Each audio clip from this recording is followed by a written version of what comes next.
Oke, hai. Kembali lagi di podcast teman ngobrol Ujang. Untuk episode ini, setelah beberapa episode sebelumnya kita mengupas tentang pendidikan, kita akan bergeser, walaupun masih ada kaitannya dengan pendidikan juga gitu, tentang salah satu peninggalan budaya yang ada di Indonesia, khususnya di Jawa, dan menjadi salah satu warisan dari UNESCO juga. Mungkin teman-teman di sini tidak asing ya dengan kata batik gitu. Jadi di untuk episode kali ini yang akan kita obrolkan dengan teman saya ada Mbak Angel yang juga runner up ya Duta Batik Indonesia dan juga sekarang sedang menempuh pendidikan di Magister Pariwisata di UGM dengan tajuk Batik Tak Sekedar Motif, Ada Luka, Cinta dan Warna yang Tak Pernah Mati. Jadi teman-teman, di selembar kain itu kita tak hanya menemukan warna ya, tapi juga kesabaran yang meleleh perlahan dalam malam panas. Batik juga bukan sekedar motif, ia adalah bahasa dari luka-luka yang ditenangkan. Batik juga merupakan cinta yang ditorehkan dengan tangan dan bukan oleh kata. Di zaman yang mengejar kecepatan, batik tetap berjalan dalam irama yang pelan, sabar, dan juga setia. Hari ini kita akan bicara dengan ya tadi ya sudah dikenalkan ada Mbak Angel dan juga seorang pembatik dan tak hanya membatik tapi hidup bersama batik. Jadi kita akan menyusuri bukan hanya pola-pola indah yang ada di dalam kain batik, tapi jejak rasa, sejarah, dan nyawa yang tak pernah mati. Saya ucapkan selamat datang di percakapan yang tak hanya didengar, tapi juga dirasakan. Halo Mbak Angel. Halo Mas Ujang, Halo, lama ya kita tidak berjumpa gitu. Gimana kabarnya Mbak Angel? Alhamdulillah sehat. Alhamdulillah sehat. Ya, kuliah juga sehat ya, aman, lancar. Harus gitu. Alhamdulillah harus harus. Harus ya, harus aman gitu. Walaupun sibuk dengan hal-hal lain, tugas utama kita sebagai mahasiswa juga wajib menyelesaikan kuliahnya gitu. Oke, Mbak. Saya penasaran sih, aku penasaran gitu sama Mbak Angel dan juga batiknya gitu. Boleh diceritain nggak sih Mbak gitu? Pertama kali Mbak Angel itu berhubungan dengan batik gitu. Apakah batik itu merupakan satu warisan gitu yang diturunkan di keluarga Mbak Angel atau Mbak Angel punya panggilan hati gitu untuk mendalami batik atau justru memulainya dengan satu pertemuan yang tidak disengaja? Oke, jadi sebenarnya dari latar belakangnya dulu ya. Oh ya Aku boleh. bukan dari keluarga seni, nggak ada sama sekali dari simbah ataupun orang tua yang memang menggeluti dunia perbatikan ini, Mas. Hmm, Aku baru mulai suka batik itu sekitar tahun 2000. Sebenarnya dimulainya banget mengenal batik ini 2020, jadi udah sekitar 5 tahun yang lalu. Tapi benar-benar mendalami itu di tahun 2022. Waktu itu aku baru lulus dari S1. Itu karena eh, setelah lulus, terus aku cari kerja, jadi kan ada jeda beberapa bulan. Nah, itu aku mulai hmm, mendalami batik. Jadi balik lagi ke tadi di 2020 awal waktu aku masih di semester 4 waktu aku hmm, kuliah S1 di jurusanku itu kan nggak ada magang gitu kan, nggak ada magang yang dari jurusan. Jadi kami tuh boleh mengajukan magang pribadi. Nah, kebetulan aku juga passionnya selain di culture ini aku juga seneng museum gitu kan. Terus aku hmm, coba buat daftarin diri ke museum batik. Nah, aku nggak tahu kenapa aku pilih museum batik. Aku cuman iseng aja pengen pilih museum swasta yang nggak ribet gitu kan perizinannya. hmm, Aku daftarin diri di situ.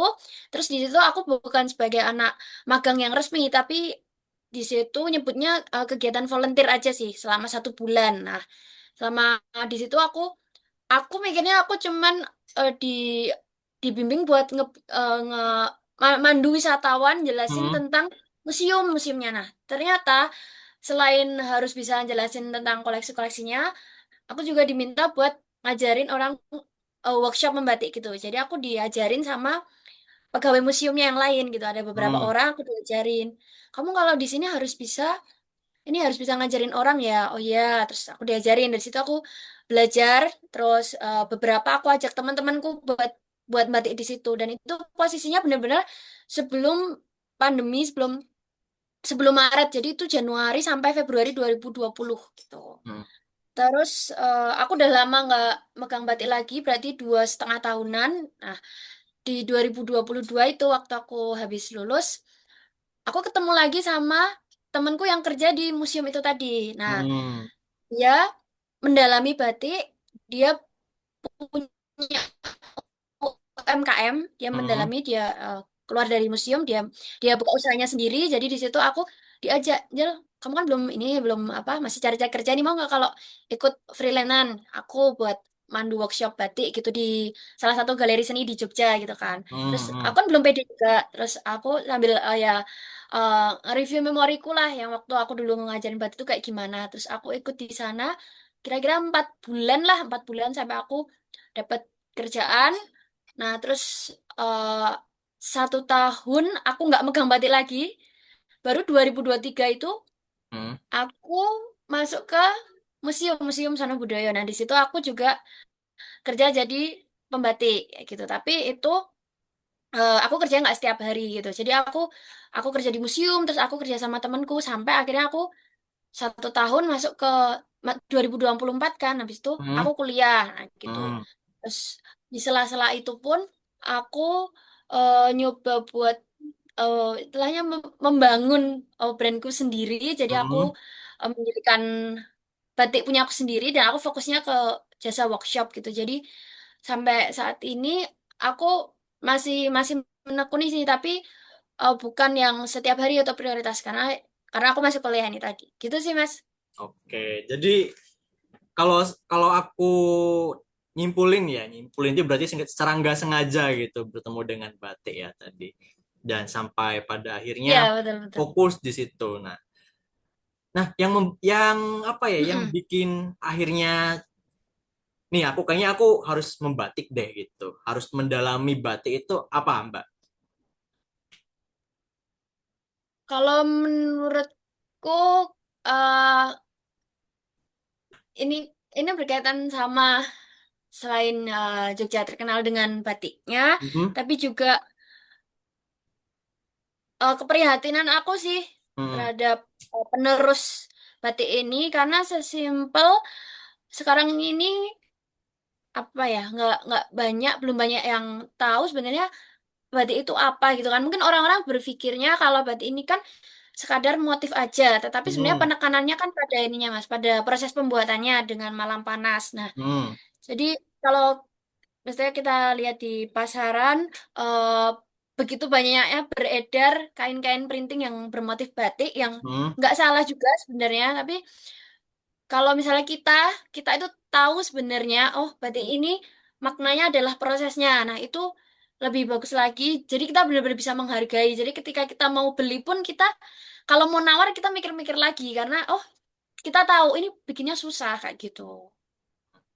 Jadi atas dasar keprihatinan ya, mungkin apa namanya, sedikit mungkin semakin ke sini semakin sedikit orang yang memahami ataupun peduli dengan batik gitu. Ya, Dan bisa dibilang gitu. dan itu ya tadi ya mungkin karena orang nggak tahu prosesnya gitu, proses membuat Hmm. batik tulis seperti apa gitu. Kadang juga ada yang nawar sejadinya gitu ya, Iya, nawar benar. sadis gitu kalau aku katain gitu, ibu-ibu di Mm-mm. pasar itu nawarnya nawar gila-gilaan gitu, padahal nggak tahu mungkin prosesnya di situ. Kalau batik tulis itu panjang banget prosesnya ya, Mbak, gitu. Kencang nggak banget. cuma nggak cuma sekedar jadi motifnya keluar tuh kayak gitu, enggak gitu kan, ada Hmm. menggambarnya dulu, menggoreskan malam panas tadi, kemudian mengulur apa ya, ngelorodi ya kalau nggak salah istilahnya, Ya, ya. ngeloroti Rebus. malamnya dan lain-lain. Nah, itu ya. Kemudian Mbak, boleh diceritain juga nggak Mbak gitu soal apa sih yang dirasain gitu ketika Mbak Angel itu mulai memegang malam gitu dan juga memegang kain kosong itu. Mm-mm. Ketika mulai apa ya? Namanya apa ya? Aku juga Nyanting, nyanting. nyanting gitu. Ah, Ketika mulai nyanting itu apakah biasanya kalau misal tadi ngutamain proses ya, ada emosi-emosi tertentu nggak sih yang muncul gitu ketika mulai nyanting itu? mm-mm. Jadi sebenarnya ngebatik ini mengajarkan kita banyak hal, banyak hal Hmm, terutama kesabaran sih, karena kan proses itu ya hmm, sebenarnya tergantung dari lebar kainnya juga, eh, proses pembuatannya itu. hmm, Tapi dari awal kita misal kain kecil aja lah. Aku biasa kalau mandu workshop tuh 25 kali 25 cm gitu. Nah, di situ kan begitu kain kosong, nggak tahu mau gambar apa kan sebenarnya, nggak mau tahu mau hmm, gambar apa. Tapi biasanya dari orang-orang yang ikut workshop, ya orang-orang aku temuin gitu, misalnya nggak ada contoh ataupun nggak bisa ngejiplak, mereka tuh ya udah gambar ngeluarin aja apa yang mereka pengen tuangin di situ, jadi bener-bener ngekspresiin perasaan mereka. Nah itu misal mereka bisa sih misalnya mau gambar pakai pensil dulu ataupun mereka ya, langsung canting. Nah kalau mereka langsung nyanting tuh kayak aku merasa lebih, aku lebih merasakan wah ini dia benar-benar langsung gitu, langsung hmm, nggak tahu mau gambar apa, dan tahu-tahu tuh benar-benar bagus. Terus kadang aku tanyain juga ini apa, aku juga nggak tahu mbak, aku juga nggak tahu ini aku gambar gambar apa, entah motif apa yang benar-benar kadang-kadang keluar langsung bagus. Terus panasnya malam itu kalau kita nggak pakai alat, biasanya kan pakai alat kayak pemidangan gitu kan mas, yang hmm, bulat itu kayak buat apa nyulam, tapi ada orang juga yang nggak mau pakai gitu. Tapi kalau yang udah lama membatik biasanya mereka memang nggak pakai. Nah hmm, panasnya malam yang nempel di tangan sebenarnya bukan nempel banget sih, karena tangan nggak gini tapi agak melengkung gini. Nah hmm. itu tuh apa ya, kayak aku merasa itu kayak terapi gitu loh. Oh. Emang emang panas banget sih sebenarnya, tapi rasanya kayak enak. Jadi yuk kalau kita goresin gini terus kena panasnya itu, aku merasa itu kayak kayak terapi. Tapi buat pemula nggak disarankan sih sebenarnya, kalau misalnya memang nanti bisa luka tangannya gitu sih. Terus apa lagi ya, motif-motif aku lebih eh, cenderungnya seringnya motif-motif yang modern sih. Kalau tradisional tuh jujur aku belum terlalu banyak menguasai juga, kalau gambar kan agak sulit ya gitu. Hmm, Jadi motif itu aku biasa yang kontemporer lah bisa dibilang gitu, karena aku lebih menekankan biar orang-orang tuh tahu batik tuh prosesnya gitu. hmm. Oke, Mm-mm. motif kontemporer itu berarti apa ya? Bukan kan kan kalau batik umumnya itu berupa motif kalau nggak jauh nggak kalau nggak tentang bunga atau tumbuhan biasanya tentang Ya, tumbuhan gitu. sekitar Kalau itu sih. Aku sekitar itu kalau biasanya. kalau kontemporer juga masih sama gitu enggak? eh iya, aku biasanya bunga, tanaman, terus Hmm. kadang aku hewan yang modern-modern lah, yang simpel-simpel gitu Oh ya. biasanya. Nah, Mm-mm. tapi ada pakemnya nggak sih Mbak? Itu motif untuk motif tradisional gitu. Kalau yang tradisional ada ya, Mas, yang Hmm.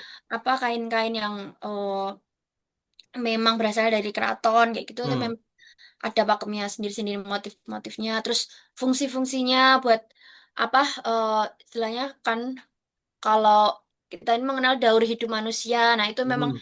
erat kaitannya sama kain batik juga gitu. Hmm. Jadi tentang perjalanan manusia juga bisa digambarkan lewat batik Hmm, itu ya gitu.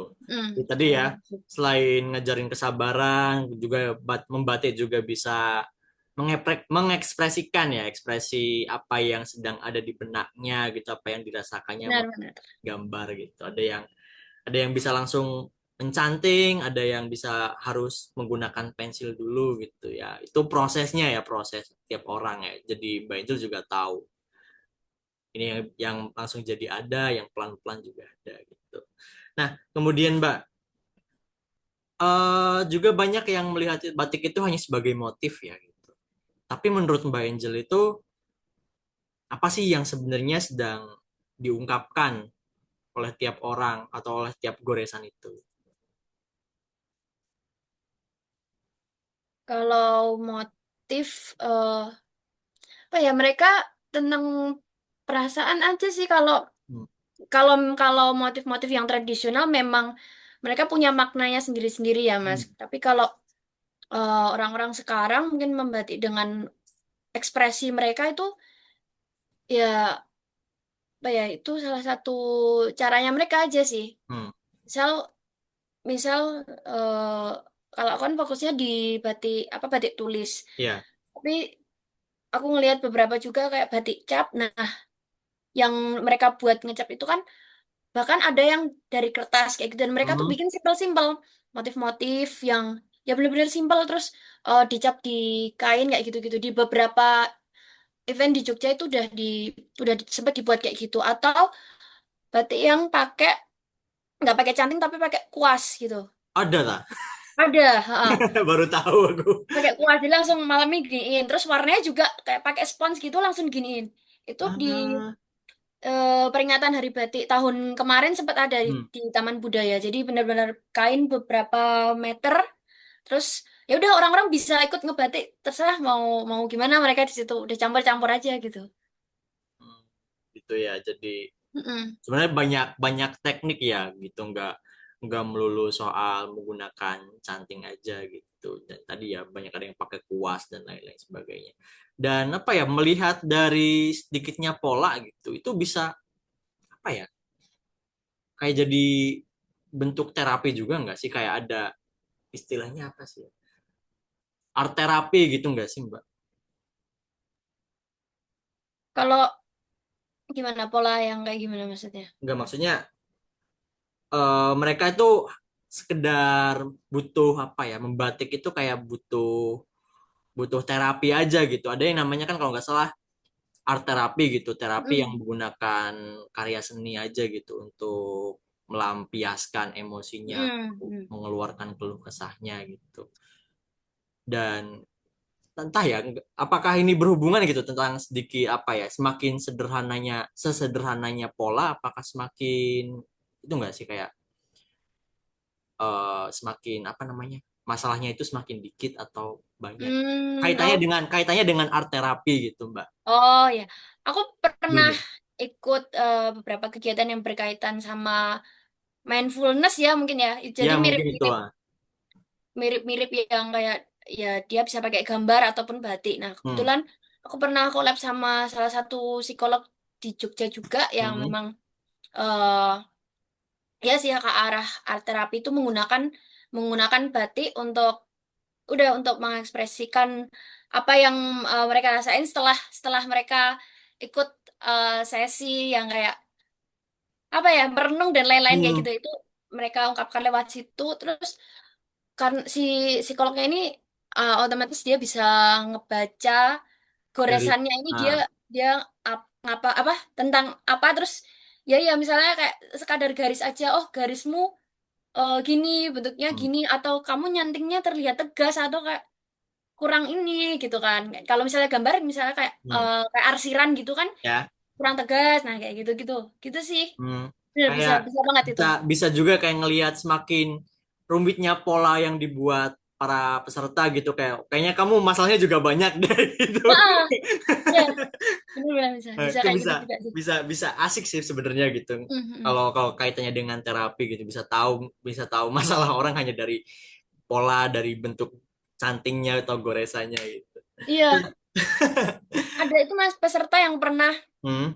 eh gambarin eh, trauma masa lalunya lewat situ. Jadi begitu Wah. dia selesai gambar, setelah Hmm. selesai nyanting, dia ceritain dia juga nangis, bener-bener nangis Hmm. Berarti ada buat ada gambar itu. luka juga gitu yang Iya, dibereskan lewat malam itu. Kalau Mbak Angel juga pernah ngalami hal kayak tadi nggak gitu, kayak ngelampiasin emosi negatif gitu lewat batik. kalau aku pernah juga ambil lebih ke apa ya, karena suntuk aja sih sehari-hari, terus Hmm. ya udah ngebatik itu. Hmm. Dan berhasil Keluar. ngerilis emosi negatifnya gitu. Sedikit mengurangi sih. Oke. Hmm. Nah, kemudian Mbak, yang Mbak Angel cintai gitu dari proses membatik yang panjang itu apa sih gitu, yang kenapa, apa yang bagian yang disukai atau dicintai dan kenapa? Yang paling aku sukai waktu nyantingnya sih, Hmm. eh kalau gambar, jujur aku nggak pinter gambar. Hmm. Jadi kalau aku mau gambar, aku cari inspirasi dulu baru aku gambar Iya. gitu. Nggak ngeciplak. Aku jarang sih ngeciplak. Waktu nyanting sih karena ya itu tadi, di awal aku ngebatik, aku pernah juga yang jelek banget. Hmm. Kan kita harus ngepasin tuh panasnya malamnya kita kita aplikasiin ke kain. Nah, pernah yang sampai blobor banget gitu Mas, blobor jelek. Waktu itu aku nyoba kain 1 meter dan Hmm. polanya tuh sama gitu loh. Nah, yang sini tuh jelek banget. Terus aku nyoba lagi, oh ternyata ini nggak boleh gini panasnya. Aku coba lagi, oh, udah ini better. Lagi terus kadang apa ada yang keputus, terus kan harus diulang lagi dari baliknya kan. Jadi pengerjaan itu juga cukup lama sih yang kain 1 meter itu. Tapi kalau dibilang yang paling susah, proses yang paling susah, Hmm. sebenarnya itu adalah pewarnaannya gitu. Nah, aku kan selama ini aku pakainya pewarna sintetis. Aku pakai Hmm. Remasol. Itu karena kita tuh harus eh, kita harus tahu itu, dan itu pakai feeling kita, warna ini kalau dicampurin segini airnya nanti jadinya segini, kalau ditambah lagi dia akan mudah, nanti kalau dicampur warna ini akan beda gitu. Nah, itu tuh nggak pakem meskipun kita pernah belajar oh gini, tapi nanti kita coba praktekin sendiri itu lebih susah daripada nyantingnya gitu sih. Jadi proses paling susah menurutku tuh pewarnaan gitu, terutama pewarnaan yang pakai teknik colet atau pakai kuas. Kalau yang Hmm. dicelup itu sih ya masih lumayan gampang gitu. Hmm. Jadi apa ya?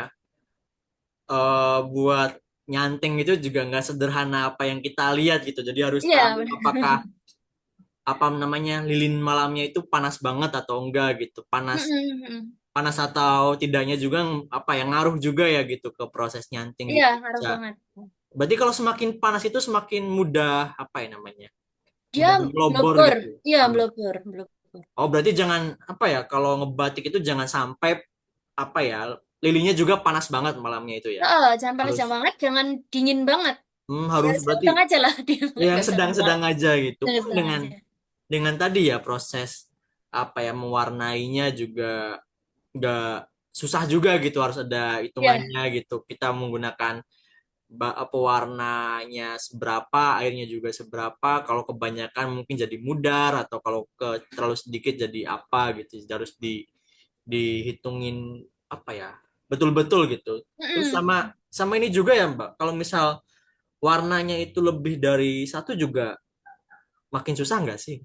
Makin susah karena kan kalau lebih dari satu itu kita harus warnain satu-satu. Jadi kita taruh tuh Hmm. kain di mau di atas apa tuh, koran, ya koran, terus Hmm. bawahnya plastik gitu biar nggak ngerembes lah ke alasnya. Nah itu harus bener-bener satu-satu gitu, dan Hmm. cantingan kita itu nggak boleh nyampe putus, karena kalau garisnya putus si warna ini akan keluar keluar dari garisnya, atau yang di luar tuh bakal masuk gitu. Jadi warna ini Hmm. nyampur gitu. Gitu ya. Jadi ya Hmm. itu yang membuat kenapa harga batik yang terutama batik tulis itu harganya sangat mahal gitu ya. Emang Ya. prosesnya itu juga susahnya minta ampun gitu. Dan nggak bisa selesai dalam 1 hari 2 hari pengerjaan ya. Hmm. Semakin semakin sulit motifnya, semakin luas atau panjang kainnya juga semakin lama gitu ya. Nah, kemudian Mbak gitu. Kita kita geser ya ke Heeh. hal-hal yang sedikit filosofis gitu. Menurut Mbak Angel nih, sebenarnya yang ingin dijaga dari batik itu apa gitu selain motif ataupun teknik gitu. Apakah batik juga bisa jadi media gitu untuk menyimpan memori atau menyimpan doa dan juga menjadi bentuk perlawanan. Mm-mm. Iya, Hmm. karena dari ya itu tadi ya, Hmm. motif-motifnya yang terutama yang sependek pengetahuanku dari Hmm. motif-motif, terutama yang dari keraton atau pedalaman, memang menyimpan makna. Terus eh, tadi yang berkaitan sama daur hidup, tentunya Hmm. misal dari proses kelahiran, terus pernikahan sampai kematian, bahkan yang kain yang menempel di tubuh manusia itu tentunya menyimpan doa sesuai dengan proses kehidupan itu. Ini berarti nanti diharapkan seperti ini, diharapkan akan bahagia, terus kayak gitu sih, Hmm. Oh, jadi sesuai. apa ya? Jadi tahu juga gitu. Berarti ada motif-motif tertentu gitu yang hanya bisa dipakai di apa ya? Di ritual-ritual tertentu. Misal ada motif Iya, iya. batik yang khusus dibawakan kepada jenazah gitu, atau ada Iya, iya. batik juga yang hanya dipakai buat nikahan misal gitu. Ada juga Hmm, ya semacam itu. iya, ada kayak gitu. Nah, itu tahu nggak Mbak itu motif-motif apa gitu? Dan ada ceritanya nggak sih di balik itu? Kalau yang paling yang tahu yang di Hmm. keraton itu yang dilarang kan parang gitu, Ah. karena kan memang parang dipakai sama raja gitu kan. Hmm. Jadi kalau kita mau ikut acara di keraton ya, alangkah baiknya kita tidak menggunakan motif itu salah Hmm. satunya sih gitu. Itu eh yang aku tahu memang kaitannya dengan apa ya, tebing di Pantai Parangtritis gitu. Yang Hmm. yang aku tahu jadi dikaitkan dengan alam juga gitu. Terus eh, motif ada juga setahu yang digunakan oleh orang meninggal itu motif-motif seperti slobok seperti itu. Hmm. Nah, terus ada juga itu berkaitan dengan pernikahan di Sido Asih gitu. Oke. Sido Asih. Dan misalnya kalau kita lihat di Jogja ini kan dulu waktu aku sekolah itu Hmm. ada namanya Kamis Pahing kan Mas. Kamis Pahing Ah. terus kita pakai gagrak Jogja. Nah, Hmm. sekarang itu diganti ke Kamis Pon. Nah, terus biasanya yang tadi Sido Asih ini kadang-kadang dipakai juga sih sama anak-anak sekolah gitu. Karena maksudnya eh, sebenarnya ya banyak juga yang nggak tahu tentang itu tadi Situasi. Ah. motif-motifnya tadi yang apa aja yang nggak boleh gitu. Tapi sejauh ini memang eh, perkembangan zaman ini di luar itu ya udah dipakai kayak ya udah aja gitu orang-orang nggak tahu. Tapi kalau mereka kayak masuk keraton itu tadi mereka harus harus tahu ya harus nempatin diri kalau ini dilarang kayak gitu harus punya pengetahuan pengetahuan sih tentang itu. Nah, seenggaknya gitu lah kalau orang tinggal di Jogja gitu dan mau ke keraton ya nggak boleh gitu menggunakan Mm-mm. batik parang gitu. Iya. Itu hanya bisa dipakai oleh raja dan ratu permaisurinya aja ya Hmm. gitu ya. Tapi Iya. kalau kalau di luar keraton berarti sah-sah aja gitu orang pakai batik parang. Sekarang udah banyak sih, Udah banyak ya. Nah. udah banyak tak lihat tuh. Dan apa ya? Nggak ada teguran juga gitu setahu setahu Mbak Angel gitu yang ngamati dan juga mempelajari. Berarti nggak pernah ada teguran juga gitu dari Kalau Narso Dalam atau siapa. kalau sekarang kayaknya Nggak ada nggak ya kalau di gitu. luar ya. Oh. Hmm. Cuma hanya berlaku berarti cuma berlaku di lingkungan Ya keraton aja gitu. acara-acara Termasuk kerajaan. mungkin ya yang tadi ya Sido Asih mungkin dipakai di apa ya di acara Kamis Pon ya. Hmm. Itu juga juga menarik gitu. Mungkin apakah mereka itu menggunakan Sido Asih itu cuma melihat ini motifnya bagus deh jadi pakai aja gitu tanpa tahu maknanya gitu. Karena di pasaran juga udah dijual banyak sih, tahu Hmm. gak sih itu Nah, ini pasar yang itu. jadi PR juga sebenarnya gitu untuk mengajarkan apa ya makna-makna ataupun arti-arti dari tiap motif batiknya. Jangan sampai gitu pas apa ya jangan sampai juga gitu anak ketika Kamis Kamis Pon itu anak-anak sekolah menggunakan motif apa tadi yang buat orang meninggal itu Ngerti juga nggak? juga bahaya juga kan gitu kalau nggak tahu artinya gitu menggunakan batik itu gitu. Kalau orang yang tahu mungkin ih apa ini gitu kok Heeh, serem gitu. heeh. Nah, oke. Kemudian Mbak, hmm, jadi di batik juga ada warna-warna khas gitu Mm-mm. yang kerasa nggak akan pudar gitu secara emosional. Nah, kalau Mbak Angel itu punya warna favorit nggak Mbak dalam ngebatik itu? Dan juga di warna itu ada kisahnya enggak gitu? Warna favorit. Hmm. Lebih ke aku mengagumi kain batik sih. Kalau yang Hmm. pewarnaan yang aku pakai sehari-hari kan pewarna sintetis ya. Tapi kalau Ya. untuk batik-batik yang tradisional yang khasnya yang birunya, terus coklat soganya, Hmm. kayak gitu, Hmm. merahnya itu kan beda ya emang pewarnanya kan Betul. khusus kayak gitu. Aku ke biru sih seneng, biru Hmm. sama Ah. Hmm. merah. Nah, merah yang terkenal itu ya waktu itu aku di museum merah. Merahnya tuh mirip merah, bukan merah darah sih. Apa ya namanya? Pokoknya dari daerah Lasem. Hmm. Merah agak keorenan dikit gitu. Itu bagus banget sih merahnya. Jadi warna-warna merah yang dari daerah pesisiran, Mas. Hmm. Itu cakep. Di Sama Lasem, ya Lasem juga terkenal juga ya batiknya gitu. mm, mm. Nah, soal warna itu ada maknanya juga nggak sih Mbak itu? Misal warna Soal merah, warna, merah itu merah heeh. menyala itu melambangkan keberanian misal gitu, yang biru itu melambangkan adem ayeman misal gitu. Hmm, mm. Hmm. Eh, kalau warna, setahu ya kalau Jogja ini kan khasnya kan yang coklat, sogat, hitam, putih kayak gitu kan. Terus kalau di Solo lebih ke coklat kuning keemasan ya kayak gitu. Eh kalau dari warna ya apa ya itu lebih ke daerahnya sih maksudnya karena Hmm. waktu itu karena eh Jogja itu apa warna-warna yang diadaptasi buat kain batiknya tuh itu. Jadi beda sama Solo. Kalau Solo kan dia lebih ke pengembangan ya. Hmm. Terus sebenarnya warna ini tuh juga berdasarkan ini sih, Mas. Bahan-bahan yang ada di daerah itu. Misal kayak di Oh iya. Lasem itu kan dia memang ada khusus buat Hmm. warna itu. Terus setahu coklat ada batik namanya batik tiga negeri. Nah, itu Hmm. memang pewarnaannya tuh di beberapa tempat. Kayak gitu ada di Pekalongan kayak gitu. Ada pokoknya ada di tiga tempat gitu. Jadi memang kenapa kok warna itu sampai dibawa ke beberapa tempat karena ya di situ warna yang terkenal bagus gitu. Hmm. Hmm. Yang bagus cuma ada di kota-kota itu aja gitu. Ya. Misal tiga negeri Hmm. itu misal katakanlah Pekalongan, Pekalongan Lasem sama sama Jogja Lasem. misal ya, misal Iya, kayak iya. gitu gitu.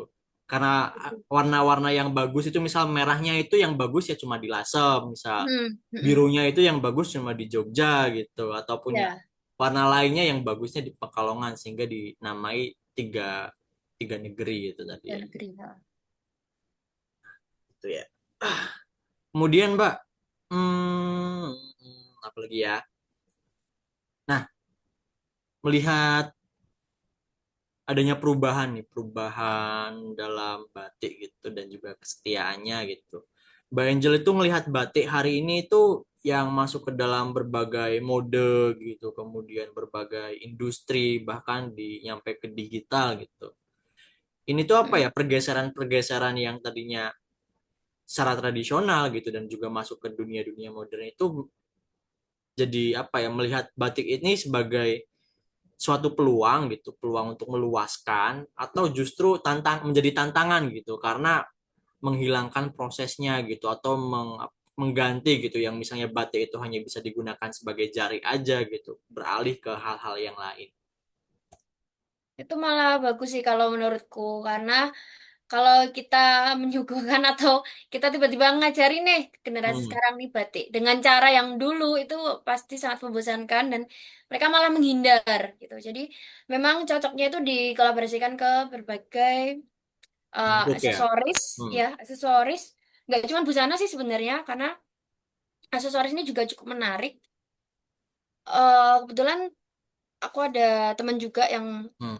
fokus di aksesoris batik, jadi dia bikin anting, terus kalung Hmm. Hmm. Hmm. dan gelang dan itu cukup diminati. Terus dia bikin semacam dia bikin scrunchie, terus tatakan gelas, gantungan kunci kayak gitu dan itu jarang orang mungkin fokusnya ke tas sudah cukup banyak sih tas, tapi kayak yang kalung, gelang, anting ini belum ada. Mungkin ada tapi jarang, khususnya yang batik tulis karena dia Hmm. bikin bener-bener dari kain yang dipotong, jadi bukan kain perca, jadi dia benar-benar dari kain utuh, sengaja untuk bikin itu gitu. Itu bagus dan acara-acara yang diadakan untuk melestarikan batik di Jogja ini udah lumayan banget. Kebetulan aku terlibat di salah satu apa ya? Aku ikut di tim namanya Lawasan Batik. Sebenarnya itu Hmm. komunitas batik, tapi itu juga di sana itu juga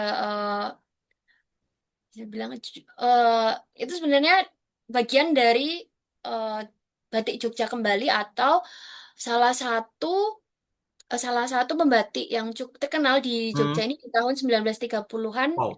Haji Bilal gitu. Nah, itu memang fokusnya ke lawasan batik, batik-batik yang lawas dan di situ sering kita sering ngadain pameran, kita sering eh, collab dengan yang pihak-pihak lain, pihak-pihak luar. Salah satunya juga kemarin kita di stasiun gitu. Hmm.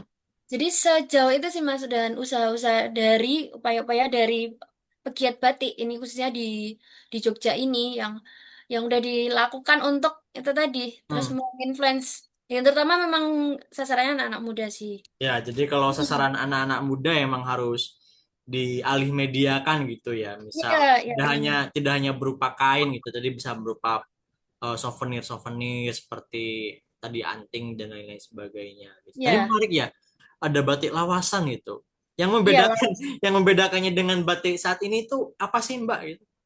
lawasan batik itu sebenarnya dia namanya sih, Oh sebenarnya namanya, namanya. bukan bukan dari polanya atau motifnya gitu atau ciri-ciri tertentunya gitu. Heeh.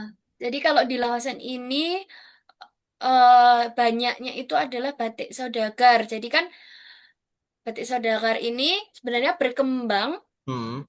eh, inspirasi utamanya tuh batik motif-motif batik keraton gitu. Jadi Hmm. oleh para saudagar-saudagar ini mereka tuh ingin memakai batik tapi mereka nggak ingin ini tuh terus dilarang gitu. Jadi kalau batik yang keraton memang ada aturannya. Nah mereka ingin mengadaptasi itu kemudian menambahkan motif-motif yang lainnya lagi dan juga dibuat dengan lebih bisa dibilang ekspresi mereka gitu dan itu apa bisa digunakan gitu jadi nggak terpatok ini dilarang dilarang itu fokusnya lawasan batik memang batik-batik Saudara. Nah di luar batik Saudara ini di kalangan yang bisa dibilang menengah ke atas ada juga kalangan menengah ke bawah yang ingin juga memakai batik yang sering disebutnya sebagai batik rakyat atau batik petani jadi memang motif-motif Hmm. yang simpel bisa dipakai sehari-hari gitu. Jadi rakyat ini juga pengen gitu. Nggak cuman ngeliatin orang-orang pakai batik, mereka juga pengen terus mereka berupaya buat bikin sendiri gitu. Nah, itu dulu kayak gitu ya. Jadi batik batik itu bisa jadi simbol identitas Iya, seseorang iya gitu. benar. Kalau misal Udah. batiknya ini, oh dia saudagar gitu. Kalau batiknya ini, oh dia dari kaum menengah ke bawah gitu. Mm-mm. Itu dulu ya. Tapi kalau sekarang, misal orang menengah ke bawah pun nggak dilarang ya gitu buat pakai batik saudagar gitu. Nggak ada, Nggak, kalau sekarang nggak sih. udah lebih udah lebih terbuka, udah lebih bebas. Iya. Nah, kemudian Mbak, kalau misalnya ya, kalau misal batik itu sebagai doa dalam diam itu, atau juga dianggap sebagai bentuk meditasi gitu. Doa Mm. seperti apa sih yang ingin Mbak Angel tuliskan gitu ketika membatik gitu? Kalau misal aku bikin batik gitu. Iya, iya. Kalau kalau kalau dianggap ya sebuah Uh, batik itu adalah sebuah doa gitu. mm-mm. Doa apa yang ingin Mbak Angel batikkan gitu, yang ingin digambarkan dalam batik gitu. Kan kan bisa jadi motif itu Yang berupa baik-baik harapan aja juga sih. gitu. Hah? Apa? Iya, iya. Baik-baik aja sih ya siapapun yang ngeliat nggak harus pakai ya karena aku nggak bikin untuk baju kan sejauh ini aku ya Hmm. udah ngebatik aja gitu ya siapapun yang ngeliat lebih ke orang ini punya kesadaran untuk tahu bahwa ini budaya kita jadi Hmm. bantu untuk melestarikan batik ini sebenarnya itu yang paling utama sih. Paling utama adalah Heeh.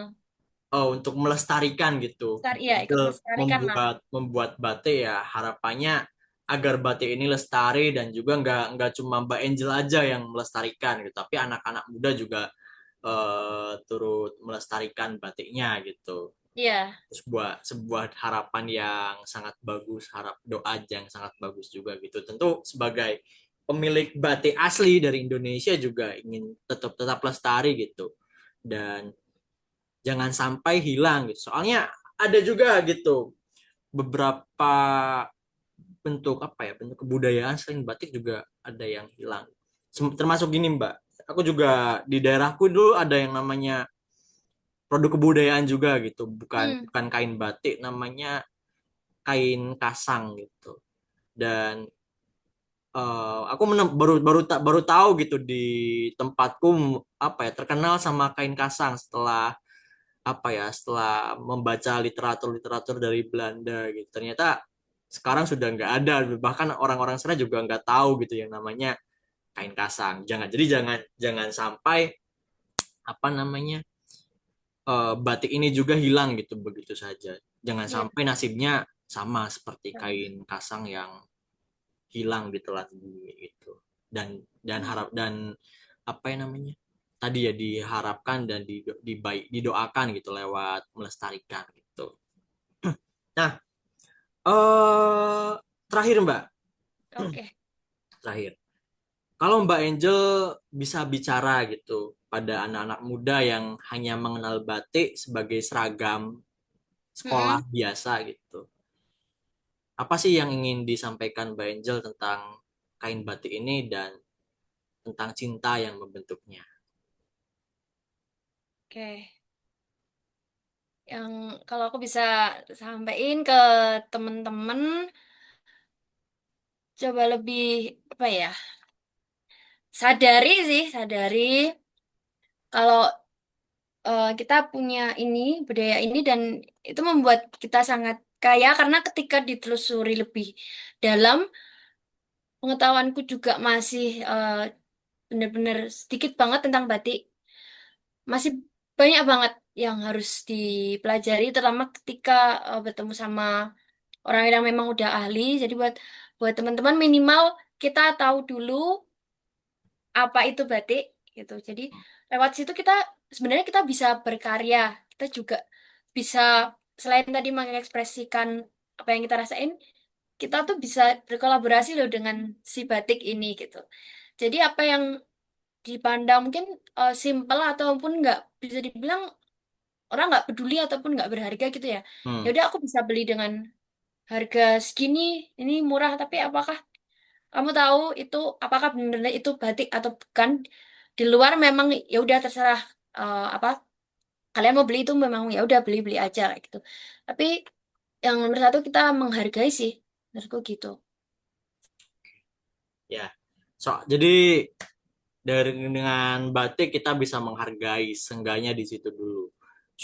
Syukurnya nanti bisa mempelajari apa sih arti-arti dari motif ini, maksudnya seperti apa, tujuan, harapan dan doa dari motif ini seperti apa gitu.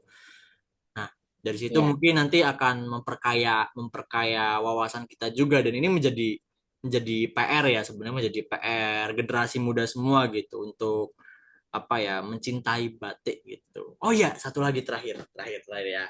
Nah, batik ini asli Indonesia ya. Terus tanggapan Mbak Angel dengan adanya klaim gitu dari luar negeri seperti dari Malaysia dan sebagainya yang menganggap wah batik ini juga dari Malaysia gitu. Itu iya. apa, Mbak? Nah, ini salah satu yang tak tunggu juga sih pertanyaannya. Nah, itu akhirnya keluar juga gitu. Mas Ujang udah pernah nyobain ngebatik tapi sebelumnya? Udah. Udah pernah. Nah, Mm-mm. Nah, waktu aku di museum, aku kan mhm, ketemu dua orang sih dari Tiongkok. Terus mereka mereka ngobrol-ngobrol lah. Terus aku sebenarnya tanya gimana hmm, di sana tuh batik ada nggak gitu. Dengan sangat apa ya, mereka tuh senang hati memberikan informasi ini. Kami di sini di sana juga ada batik. Di sana itu motif-motifnya sebenarnya kayak lebih ke seingatku ya. tanam tanaman kayak gitu, Hmm. macam-macam sebenarnya. Terus alat yang mereka pakai itu bukan canting mas, tapi kayak pisau yang tajam. Jadi kainnya tuh ditusuk pakai itu gitu. Jadi kayak bekas timbul gitu. Nah itu Hmm. beda banget sama di Indo. Terus warna yang mereka gunain tuh kebanyakan biru. Mereka tuh Hmm. kirim foto ke aku, terus bahkan mereka itu ngasih izin buat ini boleh nggak kalau tak upload di Instagramku gitu. Terus aku Hmm. kasih caption tentang cerita yang kamu ceritain. Terus dia bilang oke gitu nggak apa. Nah terus ketemu orang lagi yang memang ahli di perbandingan atau di beberapa diskusi itu, aku juga nanya, Pak, Mas Mbak gitu. Ini sebenarnya gimana sih Badi itu beneran dari Indo nggak sih gitu. Nah, ada yang mempermasalahkan mengenai kaitannya motif batik sama ukiran di candi, Mas. Lah, duluan mana gitu. Oh. Dan di situ sebenarnya pun aku merasa kayak ini juga kok nggak terjawab gitu. Tapi setelah eh, ngelihat beberapa kali, terus sempat diskusi-diskusi juga, ternyata memang di luar negeri pun ada gitu. Di luar negeri pun ada dan sampai sekarang aku juga masih mencari tahu sebenarnya yang mana duluan muncul dari mana, apakah mereka bersamaan. Tapi yang jelas ketika tadi misalnya membandingkan, beda sih yang di Indonesia ini dengan yang ada di Luar. daerah lainnya gitu. Bahkan di Indonesia ini pun kan eh, kita tahu yang di area selatan dan di utara pun kan juga beda gitu. Jadi Hmm. sebenarnya ini masih menjadi perdebatan juga sih. Gitu mungkin nanti kalau misalnya aku ketemu orang yang lebih tahu lagi, bisa aku Nah, tanya-tanya lagi sih. jadi Heeh. masih jadi PR juga ya sebenarnya Iya, batik batik benar-benar. ini asalnya dari mana sih, asli dari Nah, itu. Indonesia atau dari luar yang kemudian dibawa oleh orang-orang luar ke Indonesia gitu. Ini jadi karena di luar juga tadi ya seperti di Tiongkok ada juga yang mirip gitu walaupun cara buatnya dan alatnya juga beda gitu. Iya. Kemudian apa ya? Kalau kalau ya gak jadi terakhir ini, gak jadi Gak terakhir. apa-apa, gak apa-apa, Mas. Gak Gantian. jadi terakhir, gak jadi terakhir ya. Jadi saya masih kepo terus gitu. Nah, eh, kalau batik di Jawa gitu sama yang di luar Hmm. Jawa, katakanlah yang paling dekat Bali gitu ataupun ya paling dekat Bali itu ada bedanya atau enggak sih Mbak? Kalau Bali aku kurang menguasai sih, Mas. Soalnya Hmm. yang aku tahu kan yang di Jawa Selatan sama yang di bagian Pesisir ya? utaranya sih, ya, pesisir. Mm-mm. Hmm. Kalau dari Bali aku Oh belum ya. banyak mengikut diskusi tentang itu juga. Heeh. Termasuk kalau kalau kalau dari selatan ya, selatan sama pesisir itu kayak motifnya atau bentuknya tegas atau apa gitu. Heeh. Kalau di Bedanya bedanya lebih tepatnya bedanya di mana gitu. kalau yang di batik-batik pedalaman ini kan motifnya lebih apa simetris. Ya, karena Hmm. mengulang ya, cenderung mengulang Hmm. sesuai pakem terus harus bagus, rapi gitu Hmm. motif-motifnya. Tapi kalau di pesisir kan lebih apa ya? Bebas sih bisa dibilang bebas, lebih ke arah flora, fauna kayak gitu-gitu dan banyak apa akulturasi gitu dengan negara-negara yang lainnya gitu. Terus dari segi warna yang tadi udah dibahas, di sini memang cenderungnya coklat, coklat yang soga ataupun kuning keemasan. Kalau yang di daerah utara memang warnanya lebih warna-warni karena digunakan untuk perdagangan juga, diperjualbelikan.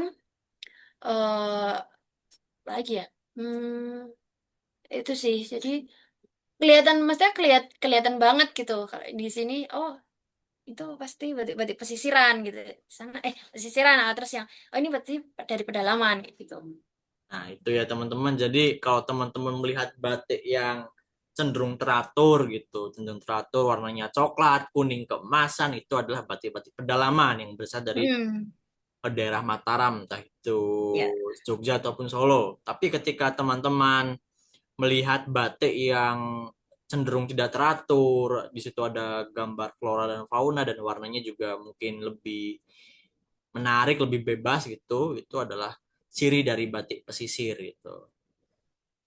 Nah, itu ya teman-teman. Jadi mungkin selama ini kita hanya memandang batik sebagai karya seni.